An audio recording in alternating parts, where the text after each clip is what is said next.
I am Rajesh Chhipa from Pragya academy Gangapur city. आज हम पढ़ेंगे सममिति के तत्व। क्या पढ़ेंगे? सममिति के तत्व। तो सममिति के तत्व का मतलब होता है वे तत्व जो किसी अणु की सममिति को प्रदर्शित करते हैं, सममिति के तत्व कहलाते हैं। ये जो होते हैं वो चार प्रकार के होते हैं। एक होता है सममिति अक्ष, जिसे हम प्रदर्शित करते हैं सी एंड से। एक होता है सममिति तल, जिसे हम कहते हैं सिग्मा से प्रदर्शित करते हैं। एक होता है सममिति केंद्र, जिसे हम कहते हैं आयोटा। और एक होता है एकांतर सममिति अक्ष, एसएन से रिप्रेजेंट करते हैं। तो ये तो हो गया सममिति अक्ष। सममिति अक्ष का मतलब होता है एक्सिस ऑफ सिमेट्री, जिसे शॉर्ट में हम बोलेंगे एओएस। एओएस का मतलब क्या हो गया? एक्सिस ऑफ सिमेट्री, मतलब सममिति अक्ष। दूसरा होता है प्लेन ऑफ सिमेट्री, मतलब सममिति केंद्र, सममिति तल। और तीसरा होता है सेंटर ऑफ सिमेट्री, सीओएस, सममिति केंद्र। और चौथा होता है एकांतर सममिति अक्ष, alternative axis of symmetry, AAOS. क्या होता है भाई?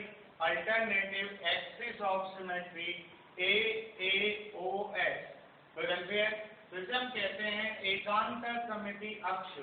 तो हमारे यहाँ मेनली हमें जो हमारे सिलेबस में वो पहले तीन है, क्लियर है, राजस्थान बोर्ड में, फाउंडेशन में।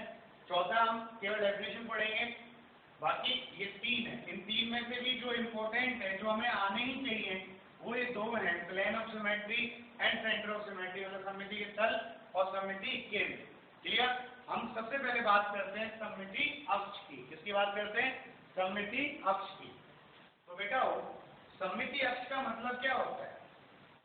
सममिति अक्ष का मतलब क्या होता है? हम कहते हैं वह काल्पनिक अक्ष। क्या कहते हैं? वह काल्पनिक अक्ष। अक्ष को हम रेखा भी कह सकते हैं। तो हम सबसे पहले बात कर रहे हैं सममिति अक्ष की, CN की। क्लियर? तो सममिति अक्ष क्या होता है वो देखिएगा। देखिए, हम बात करते हैं सबसे पहला सममिति का अक्ष, इसका नाम है सममिति अक्ष। जो पहला सममिति तत्व है उसका नाम है सममिति अक्ष।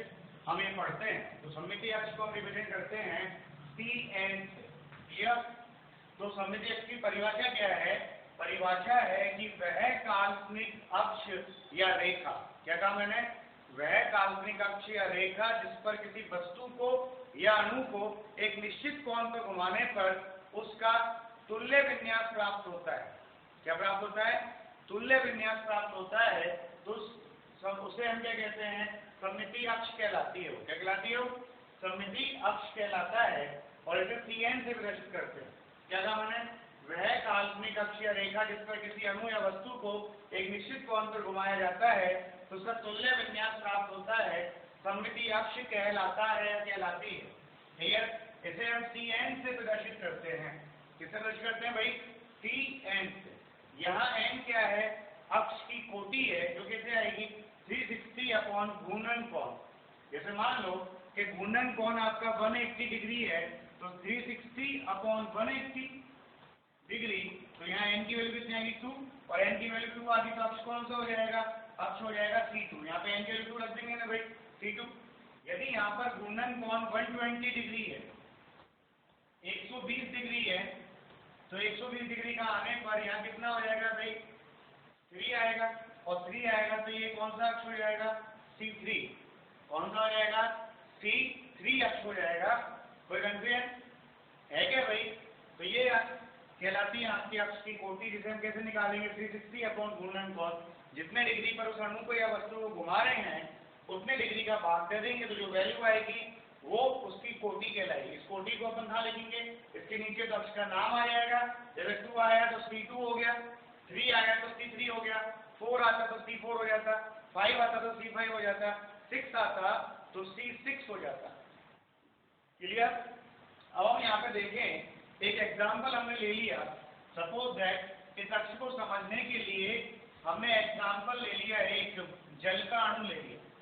क्या ले लिया? एक जल का अणु ले लिया। तो आप देखिएगा जल का अणु कैसे निकालते हैं अपन अक्ष। ये मान लो आपके जल का अणु है OH और H। ये जल जल का अणु लेंगे। क्लियर है? कोणीय क्षेत्र बी आकार है, ये आपका एच ए हो गया, ये एच बी हो गया। तो तुल्य विन्यास क्या होता है? देखो दो तरह के होते हैं, एक तो होता है आइडेंटिटी। आइडेंटिटी मतलब जो है खुद वो की वही। क्लियर है? वास्तविक जो विन्यास होता है उसको हम कहते हैं आइडेंटिटी। और एक होता है तुल्य विन्यास। तुल्य विन्यास का मतलब होता है उसके जैसा, वो नहीं पर उसके जैसा। उसके जैसा कैसा मतलब, जब इसको हम घुमाएंगे तो हमें इसको इस तरह से घुमाना है कि H के स्थान पर H आए। अगर यहाँ Cl होता तो Cl के स्थान पर Cl आए, Br होता तो Br के स्थान पर Br आए, CH3 होता तो CH3 के स्थान पर CH3 आए। जो भी है, जैसे मान लो यहाँ पे मेरे दोनों हाथ है, उनको मैं इस तरह से घुमाऊंगी यहीं पर हाथ आए, ऐसे कैसे आए, लेकिन बस अंतर इतना था कि ये हाथ नहीं आए। क्लियर है? इस हाथ के स्थान पर दूसरा हाथ आ जाए, लेकिन हाथ सेम नहीं आए, लेकिन आएगा तो हाथ ही। तो उसे कहते हैं तुल्य विन्यास। क्या कहते हैं? तुल्य विन्यास। जैसे जल का अणु, इस जल के अणु को मैं यहाँ से ये अक्ष जा रहा है, ये लाइन जा रही है ऑक्सीजन से होकर। क्लियर? और ऑक्सीजन से होकर जब ये लाइन जा रही है तो इस लाइन से मैं घुमाऊं ऐसे कोण पर कि मुझे इसका तुल्य विन्यास आ जाए। तुल्य विन्यास का मतलब HA के स्थान पर HB आ जाए और HB के स्थान पर HA आए, मतलब हाइड्रोजन के स्थान पर हाइड्रोजन आए ना भाई। तो मैं कितने डिग्री पर घुमाऊंगा वो देखिएगा। जैसे मैंने आपको ये घुमाया, ये दो पेन ले लिए मैंने और मैं इनको घुमाता हूँ, ये जल का अणु है, ये हाइड्रोजन और ये ऑक्सीजन। क्लियर? अब ये जो काल्पनिक रेखा है, ये वाला जो रेखा है, ये रेखा जा रही है ऑक्सीजन से। किससे जा रही है? ऑक्सीजन से जा रही है, यहाँ से होके जा रही है। अब इस रेखा पर मैं इस अणु को घुमाना चाहता हूँ। क्लियर है? तो मैं कितने डिग्री पर घुमाऊं कि इसके ऐसा ही विन्यास आ जाए। तो आप देखो, ये घुमाया मैंने, अगर मैं 90 डिग्री पे घुमाता हूं तो पहले यहाँ हाइड्रोजन था इस जगह पर और एक हाइड्रोजन इस जगह पर था। क्या आ रहा है दोनों जगह पर हाइड्रोजन? नहीं आ रहा। नहीं आ रहा तो तुल्य विन्यास नहीं है। तो मैं यहाँ पर इसको तुल्य विन्यास प्राप्त करने के लिए हाइड्रोजन के स्थान पर हाइड्रोजन लाने के लिए और इस हाइड्रोजन के स्थान पर हाइड्रोजन लाने के लिए मैं इस रेखा पर इस अणु को जो घुमाऊंगा वो घुमाऊंगा 180 डिग्री पर। ये रेखा जा रही है ऑक्सीजन से पूरी, तो इस रेखा पर मैंने इस अणु को घुमाया 180 डिग्री पर। घुमा दिया ना भाई? तो H के स्थान पर H आया, घुमा दिया ना भाई? तो आपने ऐसे घुमाया इस रेखा पर, इस रेखा पर ऐसे घुमाया। क्लियर? और ऐसे घुमाया तो ये आ गया, H के स्थान पर H आ गया। लेकिन पहले ये वाला पेन इधर था, अब ये वाला पेन इधर था, तो दोनों पेन एक दूसरे की स्थिति चेंज होगी ना भाई। तो ओरिजिनल विन्यास तो नहीं है, लेकिन ओरिजिनल के समान विन्यास है, जिसे कहते हैं तुल्य विन्यास। क्या कहते हैं? तुल्य विन्यास। तो यहाँ पर हमने कितने डिग्री पर घुमाया इसको? 180 डिग्री पर। कितने पर घुमाया? 180 डिग्री पर। तो ये जो घूर्णन कोण है वो है आपका 180 डिग्री। और जब मैं इसको 180 डिग्री पर घुमाऊंगा तो आप देखिए, ये ऐसे था, ये HB और ये HA, इसको 180 पर घुमाया तो ये जो HA था वो कहाँ पहुंच गया? इधर। और जो HB था वो कहाँ आ गया? इधर। क्लियर? और जब ये इधर आ गया तो देखो आप 180 डिग्री पर घुमा रहे हैं अपन और 180 डिग्री पर घुमा रहे हैं, तो देखिएगा डायरेक्शन अपन यूं कर लेना कि इजी हो लिखना, बाकी आप घुमा किसी डायरेक्शन में सकते हैं H और H। और जब इसको 180 पर घुमाया बेटा जी तो घुमाने पर क्या हुआ? देखो ये HB था, ये HA था, ये ऑक्सीजन है और ये जो रेखा जा रही है ये सममिति अक्ष है। इस रेखा पर इसको घुमाया 180 पर तो HA कहाँ पहुंच गया? HB के प्लेस पर, और HB कहाँ पहुंच गया? HA के प्लेस पर। तो आया तो वही ना, H के प्लेस पर H ही आया, लेकिन HA के स्थान पर HB आ रहा है और HB के स्थान पर HA आ रहा है। जो वास्तविक विन्यास नहीं है, ये इसका तुल्य विन्यास कहलाता है। क्या कहलाता है? इसका तुल्य विन्यास कहलाता है। तो यहाँ जो ये अक्ष है इस पर यदि मैं दोबारा इसको 180 डिग्री पर घुमाऊंगा, कितने डिग्री पर घुमाऊंगा? 180 डिग्री पर वापस ही आ जाएगा। ठीक है? तो हमें कितनी डिग्री पर घुमाना पड़ रहा है? 180 पर। तो इसका जो घूर्णन n की वैल्यू आएगी, n कितना आएगा? 360 डिग्री अपॉन घूर्णन कोण। घूर्णन कोण कितने डिग्री का है? 180 का है। देन बेटा जब 180 से डिवाइड करेंगे कितना आएगा? 2 आएगा। तो इसका मतलब कोण कितना हो गया? C2। जो आपका सममिति अक्ष है वो क्या हो गया? C2। तो ये इसका नाम हो गया C2। क्या नाम हो गया इसका? C2। तो आप यहाँ लिख सकते हैं C2 और ये C2। तो जल के अणु में कौन सा सममितीय अक्ष है? C2 सममितीय अक्ष है। क्लियर है? और एग्जाम्पल लेते हैं अपन, आया कि नहीं आया? सममितीय अक्ष का मतलब क्या है? वह काल्पनिक रेखा। तो देखो ये जल का अणु था, इसमें से काल्पनिक रेखा जा रही मेरा ऑरेंज पेन, इस रेखा पर जिस पर किसी अणु या वस्तु को इस प्रकार घुमाया जाए कि उस अणु का वास्तविक विन्यास के तुल्य विन्यास प्राप्त हो, तो ये जो काल्पनिक रेखा है इसे हमने कहा सममितीय अक्ष। क्या कहा हमने? सममितीय अक्ष। और इसे रिप्रेजेंट करा अपन ने CN से। n कैसे निकलेगा? 360 अपॉन घूर्णन कोण। घूर्णन कोण 180 था, दो आ गया, तो कौन सा अक्ष हो गया? C2। और एग्जाम्पल लें अपन, जैसे अपन ने एग्जाम्पल ले लिया BF3। क्या एग्जाम्पल ले लिया अपन ने? BF3 ले लिया। ठीक है? और BF3 ले लिया तो यहां पर देखें अपन BF3, ये आपका है B, F, F और F, तो BF3 हो गया। समतल त्रिकोणीय ज्यामिति है, मैंने इसको F1 दे दिया, इसको F2 दे दिया और इसको F3 दे दिया। क्लियर? अब यहाँ पे मैं सममितीय अक्ष देखना चाहूँ तो आप ये समतल में पड़ा हुआ है, तो देखो ये रहा सममितीय अक्ष मेरा पेन, जो कहाँ से जा रहा है? इस बोर्ड के परपेंडिकुलर है। क्लियर है? जो बोरॉन से होकर जा रहा है। अब इस पर मैं बोरॉन पर घुमाऊं इसको, तो कितने डिग्री पर घुमाऊंगा कि क्लोरीन के स्थान पर क्लोरीन आ जाए? तो इसको घुमाएंगे अपन तो 120 पर घुमाएंगे ना भाई। 120 पर घुमाते ही F1 कहाँ पहुंच जाएगा? F2 की जगह पर पहुंच जाएगा। और F2 कहाँ पहुंच जाएगा? F3 की जगह पर। F3 कहाँ पहुंच जाएगा? F1 की जगह पर। क्लियर है? तो ये 120 डिग्री पर घूम रहा है, जो अक्ष कहाँ से जा रहा है? बोरॉन से जा रहा है। अब 2D में कैसे रिप्रेजेंट होगा ये? और बोरॉन से जा रहा है तो कितने डिग्री पर घूम रहा है? 120 डिग्री पर। तो कौन सा अक्ष हो गया है? C3। कोटि कितनी आ गई? n की वैल्यू कितनी आई? 360 अपॉन 120 दैट इज 3। तो कौन सा अक्ष हो गया? C3। कहाँ से जा रहा है? बोरॉन से। देखिएगा मैं दिखाता हूँ आपको एग्जाम्पल। जैसे आपने ये ले लिया, ये एक BF3 मॉलिक्यूल ले लिया। क्लियर? ये मेरा हाथ यहाँ पर जो ये है, ये बोरॉन है, ये F, ये F और ये F, ये F1, ये F2 और ये F3। सममितीय अक्ष मेरा ये जा रहा है बोरॉन से। ये जो येलो वाला पेन है, ऑरेंज वाला, ये मेरा सममितीय अक्ष है। इस पर मैं कितने डिग्री पे घुमाऊं कि इस पेन के स्थान पर पेन ही आ जाए, इन पेनों के स्थान पर पेन आ जाए? तो देखो मैं इसको घुमा रहा हूँ 120 डिग्री पर। कितने पर घुमा रहा हूँ इसको? 120 डिग्री पर घुमा रहा हूँ। आप देखिए जैसे ये था, इसको घुमाया 120 डिग्री पर। आप डायरेक्शन कोई भी रख सकते हो, क्लॉकवाइज या एंटी क्लॉकवाइज, कोई भी डायरेक्शन रख सकते हो, दिशा कोई भी हो सकती है, लेकिन कौन निश्चित होगा?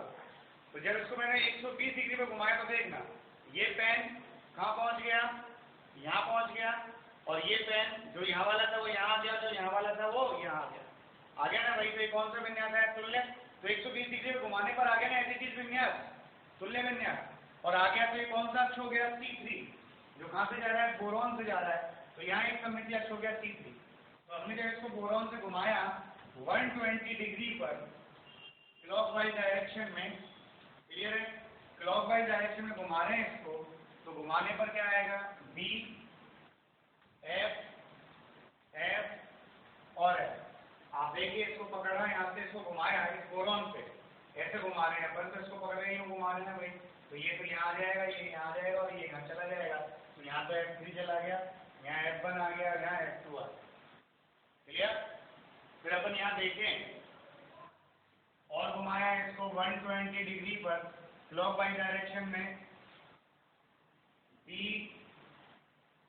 F, F, F और घुमाएंगे तो ये देखो यहाँ पे F3 आ जाएगा, F1 आ जाएगा और यहाँ F2 आ जाएगा। क्लियर? और फिर फर्दर घुमाएंगे 120 पर, तो मुझे यही वापस मिल जाएगा।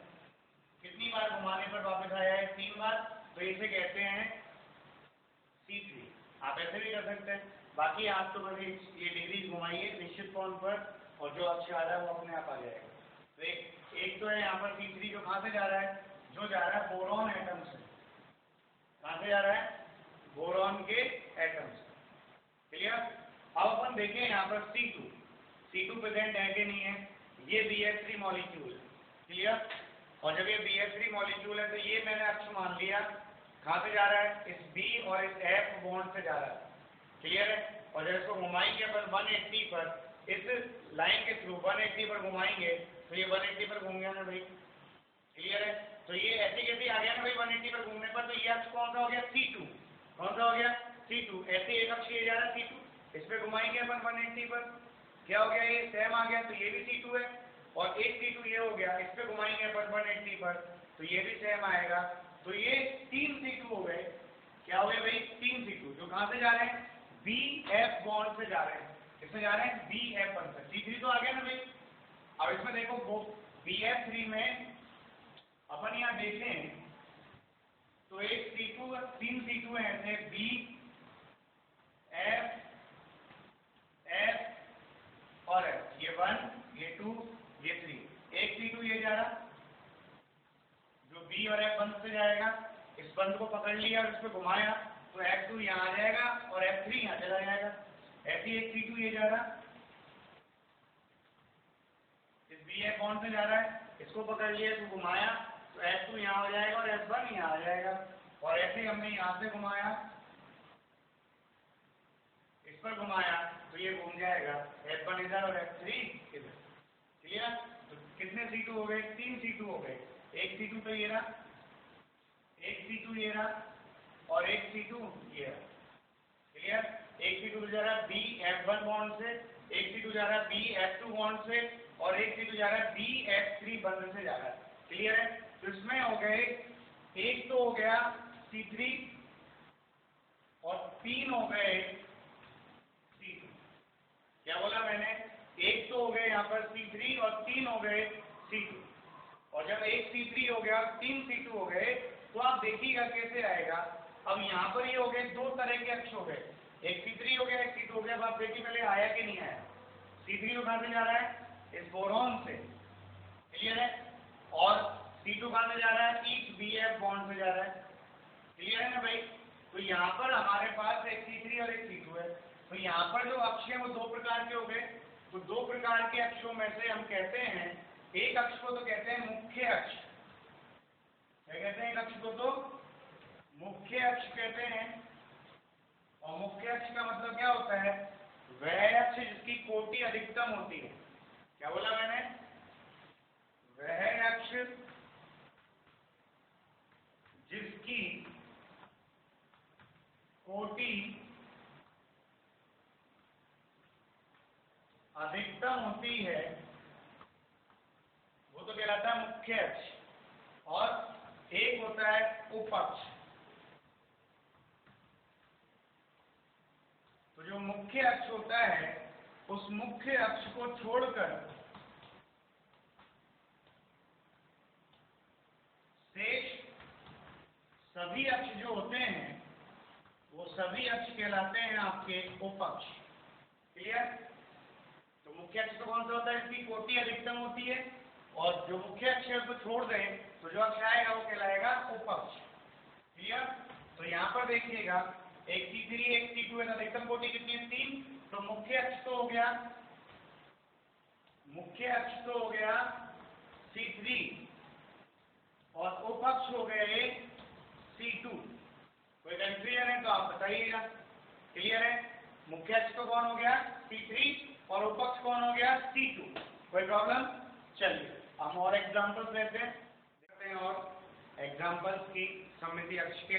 तो आप देखिएगा ढंग से, जैसे आपने ये बेंजीन रिंग ले ली तो इस बेंजीन रिंग में ये बेंजीन बल है जिसमें हम गोला क्यों लगाते हैं, क्योंकि यहाँ पर 3 एकांतर डबल बॉन्ड होते हैं जो पूरी रिंग में रेजोनेंस करते हैं, क्लियर है।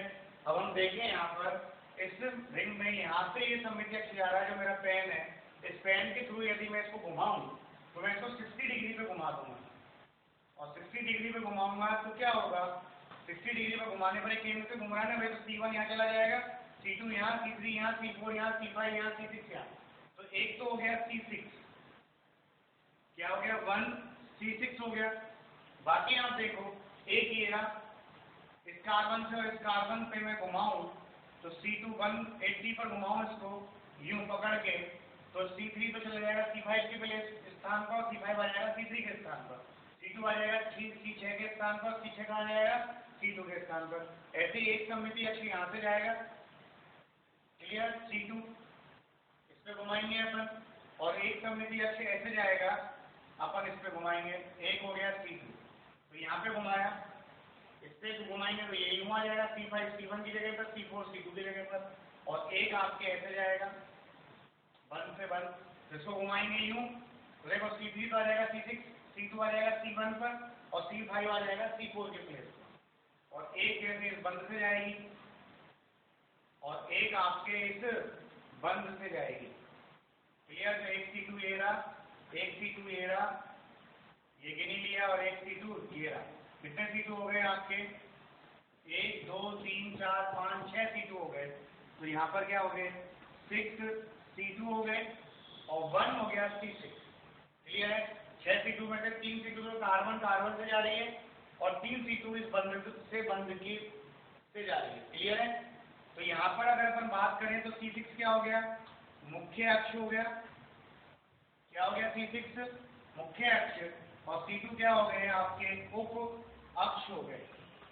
क्या हो गए? C2 उप अक्ष हो गए। अब जैसे आपने यहाँ पे मान लो CCl4 ले लिया, और CCl4 में पूछे कि हमारे पास कौन से सममिति अक्ष हैं, तो आप यहाँ देखो, आपको आइडेंटिफाई करने, आपको ये निकालने कितने C1 कितने C2 और कितने C6 है, ये नहीं निकालना है, आपको बताना C2 है और C6 है। क्लियर है? तो CCl4 की ज्यामिति जो होती है वो ये होती है Cl Cl Cl और Cl। इसमें तो 3D दिखेगी नहीं, मैं आपको बताता हूँ, है ना। ये आपका CCl4 है जो टेट्राहेड्रल ज्योमेट्री में है। क्लियर? बीच में कार्बन है और यहाँ चारों तरफ क्लोरीन है, ये टेट्राहेड्रॉन का क्लोरीन है। क्लियर? अब मैं यहाँ पर इसको सममिति अक्ष मान लूँ, एक Cl बंद को सममिति अक्ष मान लूँ, तो इसको कितने डिग्री पे घुमाऊं कि ये यहाँ आ जाए और ये यहाँ आ जाए और ये यहाँ चला जाए, तो उसको 120 पे घुमाएंगे ना भाई, और 120 पे घुमाएंगे तो ये आ जाएगा, ये आ जाएगा। तो एक ये 120 पे घुमाया तो कौन सा हो गया? C3 हो गया, जो कहाँ से जा रहा है? CCl बंद से जा रहा है। क्लियर? तो CCl बंद से ये भी जा रहा है, एक इस बंद से भी जाएगा, वही 120 पे घुमाएंगे, एक इस बंद से भी जाएगा और एक इस बंद से भी जाएगा। कितने C3 हैं आपके? 4 C3 हो गए। ठीक है, कोई दिक्कत है तो आप बताइए। देखो आप इस पे घुमाएंगे तो कितने घुमाएंगे? 120 पर, तो ये पेन यहाँ आ जाएगा और ये पेन यहाँ आ जाएगा। घुमा है ना भाई, तीनों क्लोरीन है तो कोई दिक्कत ही नहीं है, कोई दिक्कत। अब यहाँ पे अपन बात करें C2 भी है क्या सर इसमें? तो C2 देखो आप, C2 कहाँ से जाती है? C2 मैंने इसको यूं टेट्राहेड्रल है, चतुष्फल की है, इसको यूं पकड़ लो, और C2 में इस पेन ये वाली मान लो बीच में जा रही है, तो इस पे मैं कितने डिग्री पे घुमाऊंगा? सेम आ जाए, तो इसको 180 पे घुमाएंगे ना पर, तो ये पेन इधर चला जाएगा और ये पेन इधर आ जाएगा 180 पर, तो ये C2 हो गया ना भाई। तो C2 ये रहे सारे ज्वाइंट होकर जा रहे हैं, तो यहाँ कितने हो गए? C2 हो गए यहाँ। तो यहाँ C3 भी है एक्सिस एंड C2 भी है। आपको नंबर याद नहीं करनी कितने कितने, क्लियर है। लेकिन जैसे आपने यहाँ पे ले लिया CCl3 और Br या CH ले लिया, क्या ले लिया आपने? CHCl3 ले लिया, मतलब 3 ग्रुप तो सेम है और एक ग्रुप डिफरेंट है, तो ये डिफरेंट ग्रुप लगा दिया। अब देखो वो 4 C3 जो यहाँ थे सब बंदों से था ना भाई, तो यहाँ पर देखो अगर मैं इस बंद पे देखूँ C3, तो मैं इसको घुमाऊंगा तो देखो ये क्लोरीन है, ये क्लोरीन है और ये ब्रोमीन है। इसको 120 डिग्री पे घुमाएंगे तो ब्रोमीन कहाँ आएगा? क्लोरीन पर, और क्लोरीन कहाँ जाएगा? ब्रोमीन पर। समतुल्य विन्यास नहीं आया ना भाई।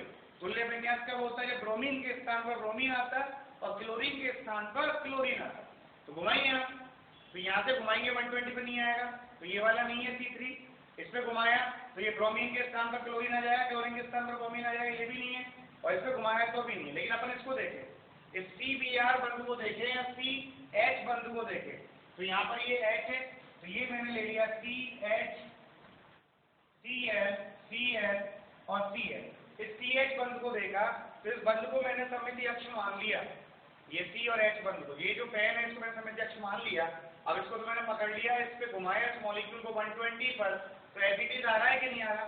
आ रहा है, और एज इट इज आ रहा है तो यहाँ पर एक ही अक्ष होगा सममिति अक्ष C3, यहाँ C2 नहीं होगा।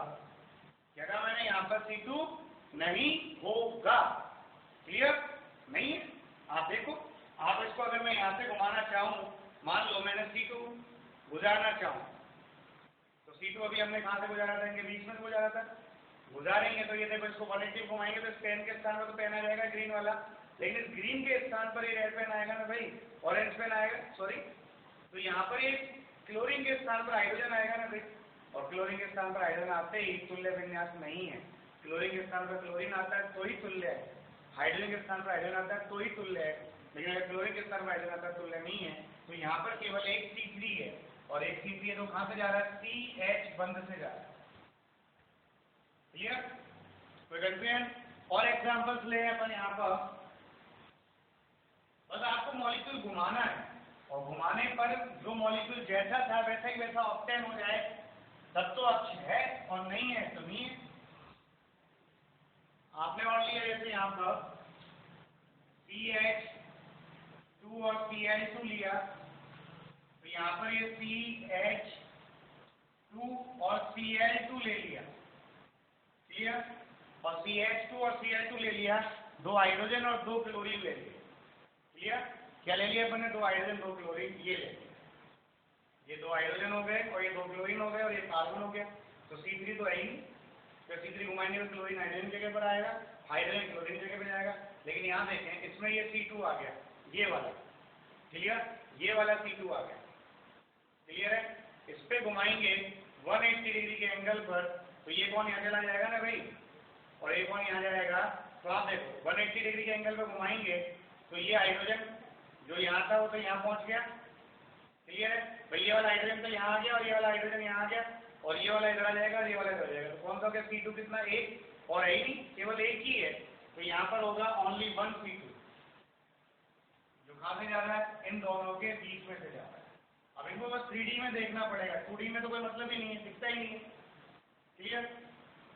अब जैसे आपने यहाँ पे ले लिया CF Cl Br और I, मतलब यहाँ पर मैंने चारों जोड़ दिए I F Cl और Br, तो यहाँ पर कोई सममितीय अक्ष नहीं है, कितने भी डिग्री में घुमाओगे नहीं आएगा, बस एक ये 360 पर जब आप घुमाओगे, मतलब 360 डिग्री पर जब आप घुमाओगे तो एडिटिव आएगा, और 360 डिग्री पर घुमाने पर जब एडिटिव आता है तो उसे कहते हैं C1 अक्ष, जिसमें कोई अक्ष नहीं होता उसका कौन होता है, 1 होता है, मतलब जिसका कोई नहीं होता उसका मालिक होता है, C1 होता है, क्लियर है। तो जिसमें कुछ भी नहीं है उसमें खुद की आइडेंटिटी है, वास्तविकता है उसकी कि मैं तो हूँ, क्लियर, तो ये वास्तविक कहलाएगा, बस वास्तविक है, आइडेंटिटी है और कोई अक्ष नहीं है। C1 को हम अक्ष मान भी सकते हो नहीं भी, तो हम जब 360 पे घुमाएंगे जब कोई भी अक्ष नहीं आ रहा कौन सा आएगा, C1 आएगा, मतलब 360 पर घुमाने पर तो सेम आएगा ना, अरे 360 पर घुमाने पर तो सेम आएगा, तो ये कहलाएगा आपके C1 आइडेंटिटी, क्लियर। और एग्जांपल देखें अपन, जैसे मान लो अपन को यहाँ पर ये दे दिया, थोड़ा सा अपन हटके सोचें, यहाँ पे दे दिया ClH ClH ClClH और H, क्लियर। अब आपको मान लो जैसे ये दे दिया आपको, यहाँ पर ये एक रिंग है पूरी, क्लियर, ये एक रिंग हो गई पूरी 4 कार्बन की, यहाँ ऊपर Cl है नीचे H है, ऊपर Cl है नीचे H है, ऊपर Cl है नीचे H है, ऊपर Cl है नीचे H है। अब इसको कितने डिग्री पे घुमाएं, तो यहाँ पर देखो ये जा रहा है अक्ष, कितने डिग्री पे घुमाएंगे, 90 डिग्री पर घुमाएंगे तो सेम आ जाएगा ना भाई, Cl के प्लेस पर Cl भी आ गया चारों तरफ, तो ये 90 डिग्री पर घुमाएंगे तो 90 डिग्री कहाँ से जाएगा, ये वाला अक्ष जा रहा है, तो ये Cl ऐसे है, ऊपर Cl नीचे है, ऐसे ऊपर ढक्कन वाला सिरा Cl और नीचे H है, तो चारों घुमाएंगे तो यहाँ से 180 पे घूमेगा ना, ये सॉरी यहाँ से 90 डिग्री पर घूमेगा, तो क्या आएगा आपके C4 अक्ष आएगा, जो ये जा रहा है यहाँ से सेंटर, क्लियर। तो यहाँ पर ओनली क्या है C4, जो कहाँ से जा रहा है, केंद्र, क्लियर। फिर अपन यहाँ पे मान लो कि उसने ऐसा दे दिया ClH और ClH, अब क्लोरीन जो है वो 2 जगह पे जोड़ दिया आपको, एक तो यहाँ जोड़ दी, ये ऊपर Cl हो गया नीचे H हो गया, और ये ऊपर Cl हो गया नीचे H हो गया। अब यहाँ पर एंगल कैसे आएगा, मतलब तो घुमाएंगे कहाँ से, अपन को यहाँ से घुमाएंगे कितने पर, 180 डिग्री पर, और 180 डिग्री पर घुमाएंगे तो ये वाला जो कोण था वो यहाँ पहुंच जाएगा ना भाई, क्लियर। और Cl का Cl ही आएगा, क्लियर है। तो 180 में घुमाएंगे तो यहाँ कौन सा हो गया, ओनली C2, कौन सा हो गया, ओनली C2, क्लियर है। लेकिन यदि ये ऐसा होता, ये ऐसा होता Cl और H और यहाँ हो गया Br और H, अब एक Cl है और एक Br है, अब घुमाओ इसको, आएगा ही नहीं। 180 पे घुमाओगे तो यहाँ Br आ जाएगा, यहाँ Cl आ जाएगा, तो है नहीं कोई अक्ष। तो यहाँ पर जो नहीं है उसमें आता है C1, क्या आता है जिसमें कुछ नहीं है उसमें, C1। अब मान लो आपको ये दे दिया, आपको ये दे दिया और यहाँ पे आपको लगा दिया ClH और H और Cl, ट्रांसफॉर्म दे दी। तो यहाँ पर देखो वही है, एक Cl ऊपर है ढक्कन और एक ढक्कन नीचे है, क्लियर है। अब ये ढक्कन की जगह ढक्कन कब आएगा, जब ये यहाँ से अक्ष जाए, ऐसे ये वाला अक्ष जाए, ये वाला, और इस पे इस रिंग को अपन यूं घुमाएं, देखो ऐसे ऐसे घुमाएंगे, क्लियर। तो देखो ढक्कन की प्लेस पे ढक्कन आ गया, ये ढक्कन नीचे चला गया ना भाई। तो ये रिंग यहाँ से जाएगा अक्ष यूं और इसको यूं पलटेंगे ऊपर, और पलटेंगे तो ये Cl ऊपर जाएगा और ये Cl नीचे आएगा। ये कौन सा अक्ष हो गया, C2, कौन सा हो गया भाई, C2, क्लियर है। कोई कंफ्यूजन, आपने ऐसे यहाँ पे ले लिया C double bond C Br और H और Br और H, तो देखो ये सममिति अक्ष जा रहा, इस पर हम घुमाएं इसको कितने पर, 180 पर, और 180 डिग्री में घुमाएंगे तो ये Br यहाँ आ जाएगा, ये Br यहाँ, ये H यहाँ, ये H यहाँ, कौन सा अक्ष हो गया है, C2, कौन सा हो गया है, C2। बस इनको देखना है और समझना है कैसे लाइन जाएगी। आप किसी भी वस्तु में, चाहे वो घर पे रखी हो, वही वस्तु हो, चाहे कोई भी अणु हो, सब में आप बुझा सकते हैं कि इस पंखे में है कि नहीं, इस ट्यूबलाइट में है कि नहीं, इस बोर्ड में है कि नहीं, कैसे घूमेगा ये बोर्ड, कितने डिग्री में घुमाऊं, क्या एडिटिव कॉन्फ़िगरेशन आ जाए, जैसा है वैसा ही वैसा विन्यास आ जाए। तो वहाँ घुमा के जब आप देखेंगे, इमेजिन करके देखेंगे, तब आपको पता पड़ेगा घूम रहा है। और इमेजिन नहीं करोगे तो नहीं घूमेगा, क्योंकि 3D में इमेजिन करना है मॉलिक्यूल, क्लियर है। ये केवल सीखना है, बाकी तो देखो बोर्ड में तो परिभाषा और उदाहरण है। लेकिन मान लो उदाहरण उसने दे दिया ऐसा कि इसमें बताओ कौन सा अक्ष होगा, कैसे निकालेंगे, तो निकालना आना चाहिए, क्लियर। कोई दिक्कत, तो ये हो गया आपके C2। अब आपको मान लो उसने ये दे दिया C double bond C Br H Cl और F, तो इसमें कोई भी अक्ष नहीं है और कोई भी नहीं है, क्या कहलाएगा वो, C1। आप निकालना सीखे बेटा, सममिति अक्ष सीखे हो, तो हम बात करते हैं सममिति तल की। देखते हैं अपन क्या होता है सममिति तल, वो देखिएगा आप, हम पढ़ते हैं दूसरा सममिति तत्व जिसका नाम है सममिति तल। सममिति तल मतलब प्लेन ऑफ सिमेट्री, इसे हम रिप्रेजेंट करते हैं सिग्मा से। तो सममिति तल क्या है, पहले परिभाषा पढ़ लें फिर मैं आपको समझाता हूँ। सममिति तल हम कहते हैं कि सिर्फ वह काल्पनिक तल जिससे किसी वस्तु को या अणु को इस प्रकार काटा जाए, या दो बराबर भागों में इस प्रकार काटा जाए कि एक भाग दूसरे भाग का दर्पण प्रतिबिंब हो, तो उसे हम सममिति तल कहते हैं। और इसे किस तरह रिप्रेजेंट करते हैं, सिग्मा से, क्लियर है। तो सममिति तल क्या है, सममिति तल एक तरह का चाकू मान लीजिए आप, एक तल है काल्पनिक, काल्पनिक चाकू है जिससे आप किसी वस्तु को काट रहे हैं या किसी अणु को काट रहे हैं, काटने पर उसके दो भाग प्राप्त होंगे। यदि मैं एक भाग को शीशे में देखूं, दर्पण में देखूं, तो मुझे दूसरा भाग दिखाई दे, तब तो ये सममिति तल है, और अगर नहीं दिखाई दे रहा तो सममिति तल नहीं होगा। जैसे मान लो ये दो अंगूठे मेरे जुड़े हुए हैं, अब मैंने यहाँ से काट दिया बीच में से, और काटने पर ये अलग हो गए, तो जब मैं इसको देख रहा हूँ तो ये दिखाई दे रहा है ना भाई मुझे, तो ये जो मैंने काटा ये कहलाएगा सममिति तल। ये काल्पनिक तल जो है वो सममिति तल कहलाता है। अब सबसे बड़ी चीज ये ध्यान रखनी है आपको कि जब सममिति तल के द्वारा आप जिस परमाणु को काटेंगे, या सममिति तल जिस परमाणु में से होके जाएगा या जिस समूह में से होके जाएगा, तो परमाणु और समूह को अपन खत्म हुआ मान लेते हैं, फिर जो बच रहा है उसको देखते हैं कि भाई दर्पण प्रतिबिंब आ रहा है कि नहीं आ रहा। कैसे, इधर देखते हैं, जैसे हम यहाँ बात करें जल के अणु की, क्लियर है। तो जल के अणु को मैं यहाँ से काटूं ऑक्सीजन से, तो ऑक्सीजन तो गया। अब आप देखिएगा यहाँ पर इधर H आ रहा है, इधर H आ रहा है, मैं यहाँ दर्पण लगा दूं, इसमें H को देखूंगा तो ये वाला दिखाई देगा ना भाई आपको, नहीं दिखाई देगा। भैया दर्पण लग रहा है तो ये देखेंगे तो ऐसा दिखाई देगा ना भाई। तो ये कहलाता है आपके सममिति तल, प्लेन ऑफ सिमेट्री। क्लियर है? तो ऑक्सीजन से गया तो अपन को अब ऑक्सीजन कंसीडर नहीं करना, वो खत्म हो गया। क्लियर है? अब आप देखिए जैसे आपने लिया BF3 मॉलिक्यूल, है ना? आपके बोर्ड में क्या कुछ अल्फाबेट्स भी दे रखे हैं, उनको भी देखते हैं अपन।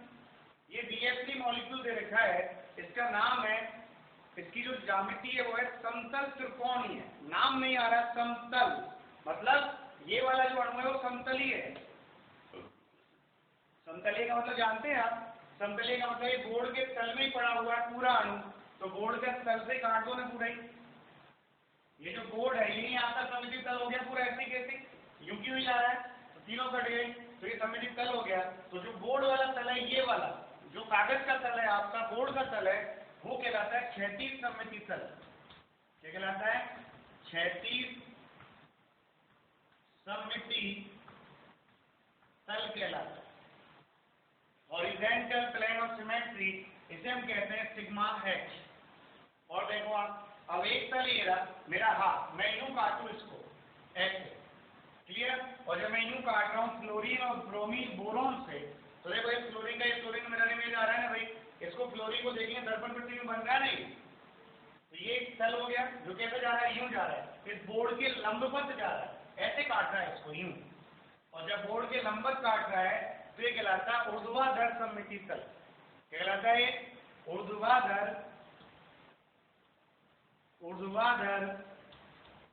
सममिति तल, सिग्मा B। तो सममिति तल दो प्रकार का हो गया, एक क्षैतिज सममिति तल, एक ऊर्ध्वाधर सममिति तल। जो हमारे कागज का तल है, मतलब अणु उसी तल में है जो कागज में है, बोर्ड वाला जिसमें हम लिख रहे हैं, वो तल तो कहलाएगा क्षैतिज तल। और जो तल उस बोर्ड के लंबवत है ऐसे, ये वाला, ये कहलाएगा आपके ऊर्ध्वाधर सममिति तल। आप देखिए यहाँ से भी जा रहा है एक सममिति तल, जा रहा है ना भाई, तो ये सिग्मा B हो गया। ऐसे काट रहे हैं इसको यूं, तो देखो यूं काटा तो क्लोरीन का क्लोरीन आ गया दर्पण पट्टी में, और फिर इसको यूं काटा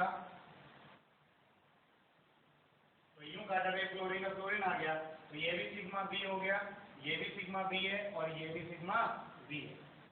ये ऊर्ध्वाधर सममिति तल हो गए। और वो कौन सा था जो बोर्ड वाला है? क्षैतिज सममिति तल हो गया। अब जैसे हम और अणु की बात करें, तो जैसे मान लो हमने बेंजीन ले लिया, तो जब ये बेंजीन लिया तो बेटा जी हो, ये बेंजीन समतलीय ज्यामिति है, तो इसका जो बोर्ड वाला तल है वो तो प्रेजेंट होगा ही नहीं इसमें, और ये कहलाएगा आपका क्षैतिज तल। कौन सा? एक क्षैतिज तल सिग्मा H। बाकी देखो बेंजीन को मैं यहाँ से काट सकता हूँ ऐसे, इस कार्बन से इस कार्बन पे यूं कटेगा, तो ये देखो CH2 का CH2 CH2 का CH2 आ रहा है, एक में इसको इधर से भी काट सकता हूँ, यहाँ पे भी यूं कट रहा है ऊर्ध्वाधर से, और एक में इसको ऐसे भी काट सकता हूँ, एक यहाँ से भी जा सकता है बंद से बंद पर, एक इस बंद से बंद पर, और एक इस बंद से बंद पर। तो ये सारे कौन से? सिग्मा B है, ये सारे ऊर्ध्वाधर सममिति तल है। क्लियर? क्या है आपके? ये ऊर्ध्वाधर सममिति तल है। तो सममिति तल का मतलब आपको क्या सीखना है? आपको किसी भी अणु को या वस्तु को काटना है, और काटने पर जब वो वस्तु दो बराबर भागों में कट जाए या वो अणु दो बराबर भागों में कट जाए, तो वहां पर वो प्लेन ऑफ सिमेट्री प्रेजेंट है, सममिति तल उपस्थित है। तो इतना ध्यान रखना, जो समतलीय होंगे उनमें क्षैतिज सममिति तल भी पाया जाएगा, बाकी सब में ऊर्ध्वाधर सममिति तल होता है। क्लियर है? क्या कहा मैंने? जो समतलीय हैं उनमें क्षैतिज सममिति तल होगा, बाकी सब में क्या है? ऊर्ध्वाधर सममिति तल है। जैसे मान लो यहाँ पे आपने ले लिया C⋯C, Br और H, Br और H। तो जो डबल बॉन्डेड कार्बन होता है, द्विबंधित कार्बन है, वो sp2 संकरण में होता है, और sp2 संकरण की ज्यामिति कैसे होती है? समतल त्रिकोणीय है। नाम में क्या है? समतल। समतल का मतलब यहाँ पे क्या उपस्थित है? सममिति तल। कौन सा? क्षैतिज सममिति तल। बोर्ड वाला तल तो उपस्थित है ना भाई।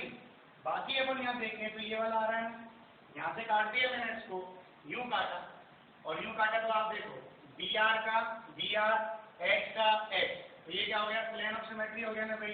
कौन सा हो गया? Sigma B। तो इसमें प्लेन ऑफ सिमेट्री सममिति तल उपस्थित है। बस आपको ये देखना उपस्थित है या अनुपस्थित है। क्या देखना है आपको? उपस्थित है या अनुपस्थित है। आपको तो काटना है, दो बराबर भागों में कट रहा है तो वहां सममिति तल उपस्थित है, और नहीं कट रहा तो नहीं है। जैसे मान लो आपने यहाँ पे ले लिया C डबल बॉन्ड C, यहाँ पे Cl ले लिया, यहाँ Br ले लिया, यहाँ Br ले लिया और यहाँ H ले लिया। क्लियर है? तो यहाँ पर अब ये वाला सममिति तल तो है नहीं, दो बराबर भागों में कट तो रहा ही नहीं है। लेकिन यहाँ देखें, ये सममिति तल में ही है ना भाई, sp2 कार्बन है, तल में ही है, और तल में ही है तो ये कौन सा प्रेजेंट हो गया, सिग्मा H, क्षैतिज सममिति तल, मतलब इसमें भी सममिति तल उपस्थित है। अब हम देखें दूसरे अणु की बात करें, और अणुओं की बात करें तो कैसे आएगा सममिति तल, वो देखिएगा। क्लियर है? तो हम जैसे सबसे इंपॉर्टेंट आता है आपके टार्ट्रिक एसिड, सबसे इंपॉर्टेंट एग्जांपल है टार्ट्रिक एसिड। आपने ले लिया COOH, ये फिशर बना दिया टार्ट्रिक अम्ल का, और आपने फिशर को न्यूमेन को फिशर में बदला ही है लास्ट टॉपिक में, और वो आपको आया भी होगा, और नहीं आया हो तो आपने पूछा तो है नहीं अभी तक, इसका मतलब आ गया। तो आप पूछिए, बात करिए, मुझे बताइएगा क्या दिक्कत है। क्लियर है? चलो, तो यहाँ पर देखें ये हो गया टार्ट्रिक अम्ल का एक रूप है जो अपने दे रखा है। इसमें देखें तो यहाँ से ये इसको दो बराबर भागों में काट सकते हैं अपन, ये काट दिया अपन ने दो बराबर भागों में। क्लियर?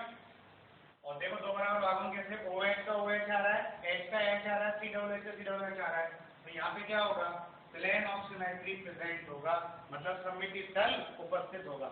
आपने ऐसे लिया CH3 BRH और CH3, आप देखें इसमें सममिति तल उपस्थित है, कट रहा है ना भाई, Br का Br आ रहा है, H का H आ रहा है, CH3 का CH3 आ रहा है। और देखिए आप यहाँ पर जैसे आपने ले लिया CH3 ClH ClH और C2H5। क्लियर? इसको हमने यहाँ से काटा, तो क्या यहाँ से काटने पर दो बराबर भागों में कट रहा है, Cl का Cl आ रहा है, H का H आ रहा है, लेकिन CH3 का क्या आ रहा है, C2H5 आ रहा है, और CH3 का C2H5 आ रहा है, तो क्या समान आ रहा है? नहीं आ रहा ना भाई, दर्पण प्रतिबिंब नहीं है ना। दर्पण कब होता है, जब यहाँ पर भी CH3 होता तो दर्पण प्रतिबिंब होता। तो यहाँ पर देखो, इसको मैंने सीधा लगाया तो Cl का Cl दिख रहा है, H का H दिख रहा है, लेकिन CH3 का C2H5 आ रहा है, तो ये जो है वो सममिति तल उपस्थित नहीं। क्लियर? तो है। और एग्जांपल्स लेते हैं अपन सममिति, हम इन एग्जांपल्स में देखें कि यहाँ सममिति तल है कि नहीं है। तो आप इसमें देखिएगा, इसमें सममिति तल है कि नहीं। तो टेट्राहेड्रल ज्योमेट्री पहले आपको पूरे 3D में आनी चाहिए। तो जैसे मैंने आपको यहाँ पर ले लिया, ये टेट्राहेड्रल ज्योमेट्री ले ली। क्लियर है? ये 3 तो क्लोरीन ले लिए और एक हाइड्रोजन ले लिया, ले लेना भाई, ये 3 क्लोरीन हो गए, ये कार्बन हो गया, हाइड्रोजन हो गया। तो सबसे पहले आप देखो जो डिफरेंट है ना उसको काटना है। तो डिफरेंट जो कट गया, मैंने कहा क्या, जो तल में आ गया तो खत्म हो गया ना भाई, ये काट दिया मैंने H, और मैं यूं ले जाऊं, ये Cl काटे, मैं ये तल काट रहा हूँ, यूं काट रहा हूँ तो H गया, और फिर यूं काटा तो ये Cl गया, क्या बचा, Cl का Cl बचा ना भाई, अरे बचा कि नहीं बचा Cl का Cl। आप देखिए दोबारा से देखें, तो मैं तल ये वाला ले रहा हूँ, ये वाला, और जब ये काट रहे हैं अपन तो ये काटने पर ये पूरा कट गया ना भाई, और ये दोनों गए तो क्या बचा, Cl का Cl बचा।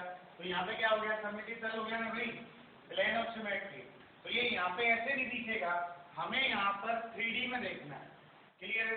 अब जैसे आपने CH2Cl2 ले लिया, CH2Cl2 ले लिया, मतलब ये ऐसे ले लिया, ये दो पेन, 2 क्लोरीन हो गए और 2 हाइड्रोजन हो गए। क्लियर है? तो देखो आप कहीं से भी डाल लो, ये एक तल तो ये हो गया, और ऐसे भी कट सकता है, यूं काटेंगे तो ये दोनों पेन चल जाएंगे, H का H आएगा, और यूं काटेंगे तो Cl का Cl आएगा। कट रहा है ना भाई, और कट रहा है तो यहाँ पे क्या होगा, सममिति तल होगा, POS होगा, जो कहाँ से जा रहा है, HCH से जा रहा है, किससे जा रहा है, HCH से या ClCCl से। क्लियर? यहाँ पे किससे जा रहा है, HCCl बंद से जा रहा है, किससे जा रहा है, HCCl बंद से जा रहा है, इस वाले। क्लियर है? अब यहाँ पर देखें, एक Cl है, 2 Cl है, एक H और एक Br है, तो मैंने यहाँ पर ये चेंज कर दिया और ये ले लिया एक Br। क्लियर है? तो ये Cl, ये Cl, ये H और ये Br। तो मैंने क्या कहा, जो डिफरेंट है पहले उसको काट दो। ये काट दिया मैंने, यहाँ से ये गया और ये वाला पेन भी कट गया, पूरा कट गया ना भैया, यूं। तो ये H भी आ गया और ये Br भी आ गया। Cl का Cl आ रहा है दर्पण करते हुए, तो यहाँ पर क्या है, प्लेन ऑफ सिमेट्री प्रेजेंट है, जो कहाँ से जा रहा है, HCBr बंध से जा रहा है। किससे जा रहा है, HCBr बंध से जा रहा है। क्लियर है। अब यहाँ पर देखें, चारों डिफरेंट हो गए। क्या हो गए भाई, चारों डिफरेंट हो गए। ये मैंने चारों डिफरेंट ले लिए। क्लियर है, ये मैंने चारों डिफरेंट ले लिए। अब आप इसको काटो, कहीं से भी काटो बराबर आएगा ही नहीं, क्योंकि दोनों डिफरेंट है ना भाई। यूं काटेंगे तो Cl का Br का I आएगा, यूं काटेंगे तो F का Br आएगा। क्लियर है ना भाई। तो काटने पर तो जब चारों तरफ बराबर ही नहीं है, दो समूह, तो बराबर कहाँ से आएंगे, आएंगे ही नहीं, और नहीं आएंगे तो इसमें प्लेन ऑफ सिमेट्री जो है वो प्रेजेंट नहीं होगा। यहाँ देखें, इसको काटा मैंने यहाँ से, तो OH का OH तो आ गया, H का H आ गया, लेकिन CHO का CH3 आ रहा है, जो कि नहीं है, और नहीं है तो ये भी POH नहीं होगा, मतलब सममिति तल यहाँ पर भी नहीं होगा। यहाँ देखें, यहाँ पर देखिए एक 3 कार्बन की वलय है, उस वलय पर एक CH3। आप ऐसे, ये वलय हो गई पूरी। क्लियर। और जब ये वलय हो गई तो इसमें आप ये मान लें कि वलय यहाँ पर एक लाइन और है, और फिर ये ऊपर वाले पर ये ऐसे जुड़ रहा है, ऊपर CH3 और नीचे H है, ये डिफरेंट आ रहा है। तो CH3 और H को काट दिया मैंने, काट दिया ना भाई, पूरा यहाँ से जा रहा है ये, और ये जा रहा है तो CH2 और CH2 आ रहा है ना भाई, ये देखो CH2 का CH2 आ रहा है, तो ये सममिति तल जाएगा जो यहाँ से जा रहा है, ऐसे POH प्रेजेंट होगा। यहाँ पर डायरेक्ट दिख रहा है आपको POH। तो ये 5 कार्बन की रिंग है, वलय है पूरी, जिसमें 2 CH3, एक यहाँ पर है और एक यहाँ पर है, तो दोनों CH3 ऊपर है ना भाई, कट रहा है नहीं। क्लियर। CH3 का CH3 आ रहा है, CH2 का CH2 आ रहा है, देखें कहलाएगा आपके प्लेन ऑफ सिमेट्री कहलाएगा। यहाँ पर देखें, यहाँ पर नहीं जा रहा, क्योंकि मैं यूं काटता हूँ तो Cl का H आता है, H का Cl आता है, और यदि मैं इनको यूं काटता हूँ, मान लो Cl इधर तो H और नीचे Cl है, इधर H और नीचे Cl है, यूं काटता हूँ तो CH2 का यहाँ CH2 नहीं आ रहा ना भाई। क्लियर है। तो इसमें भी POS नहीं है, इसमें काटे तो यहाँ देखो, इधर Cl इधर Cl, तो मैं ये जो डिफरेंट है इससे काट दिया ना भाई, इस बंद से गया POS। इसमें देखिए बेंजीन वाले क्या होती है, तल में ही होती है, समतलीय वाले होती है ना भाई, एरोमेटिक में पढ़ा है अपन ने, और ये समतलीय है, तो एक POS तो ये रहा, कौन सा वाला, क्षैतिज तल, और बाकी का देखो एक POS ये जा रहा, Cl का Cl आ रहा है, एक POS ये जा रहा, Cl का Cl आ रहा है, और एक POS ये जा रहा, क्या रहा, Cl का Cl आ रहा है। तो यहाँ पर प्लेन ऑफ सिमेट्री है, सममिति तल है। यहाँ देखो, यहाँ से यूं तो जाएगा नहीं क्योंकि CH3 का H आ रहा है, लेकिन आप देखो ये 4 कार्बन की रिंग थी ऐसे, ये 4 कार्बन की रिंग है ऐसे, यूं।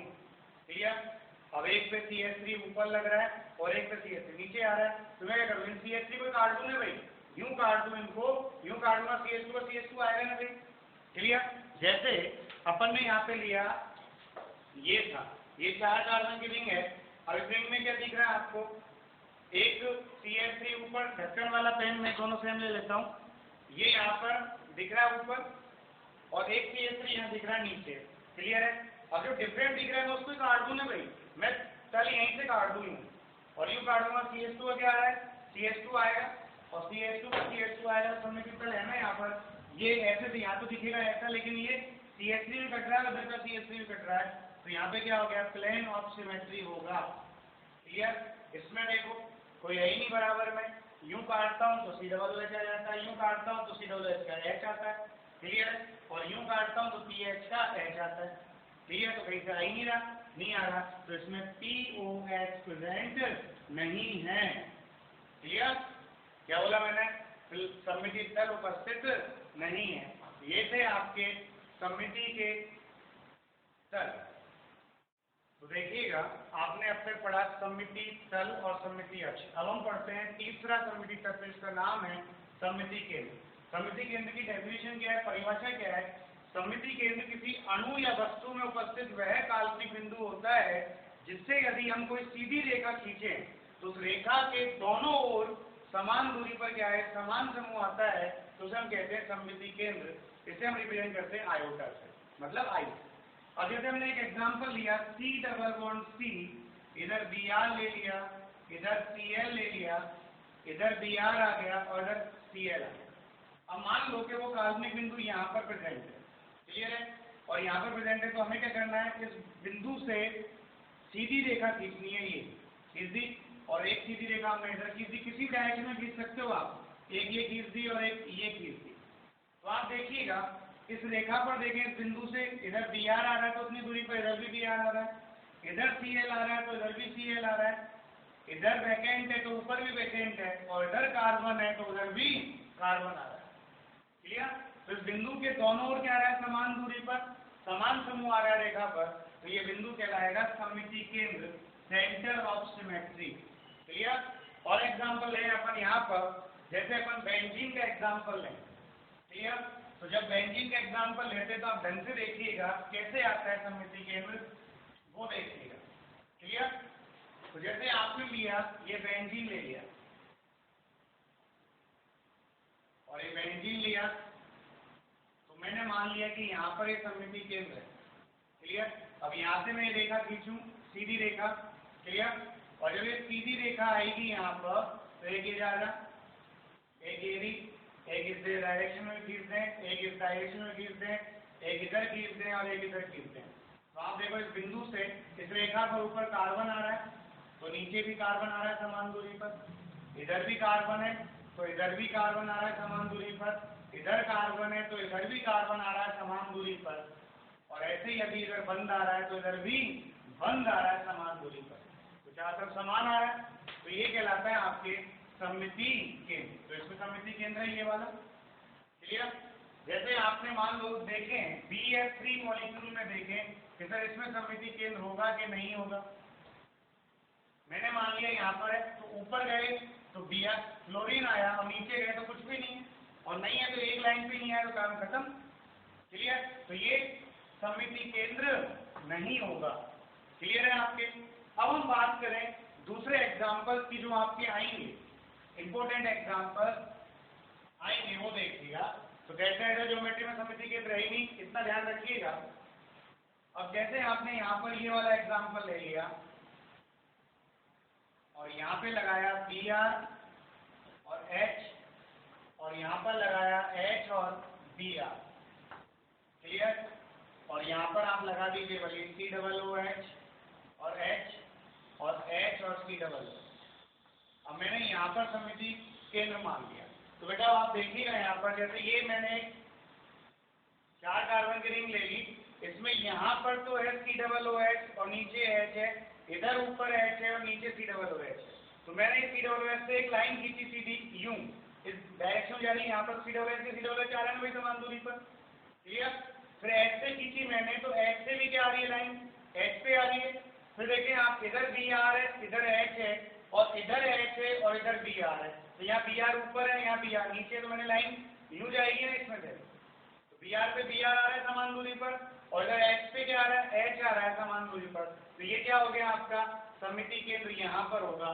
तो आप देखें ये 2D है और वो 3D थी, आप यहाँ पर देखें तो देखो इस बिंदु से जा रहा है, ये COOH का COOH आ गया, H का H आ गया, इस Br का Br आ गया और इस H का H आ गया, क्लियर है।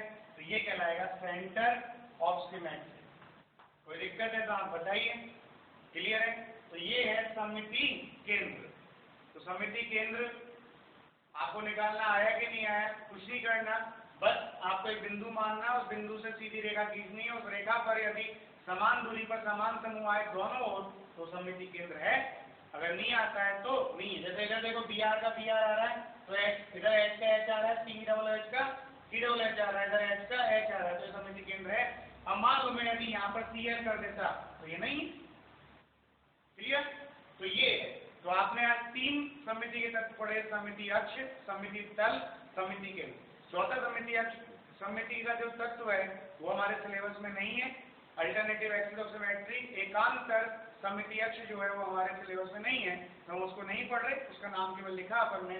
ये 3 है, इन 3 में से भी इम्पोर्टेंट जो है वो सममिति तल है, जो आपको निकालना आना चाहिए किसी भी कंडीशन में। Thank you. आप इनकी प्रैक्टिस करें, कोई दिक्कत आए तो आप मुझे व्हाट्सएप पर मैसेज करें और पूछ सकते हैं। ठीक है, थैंक यू।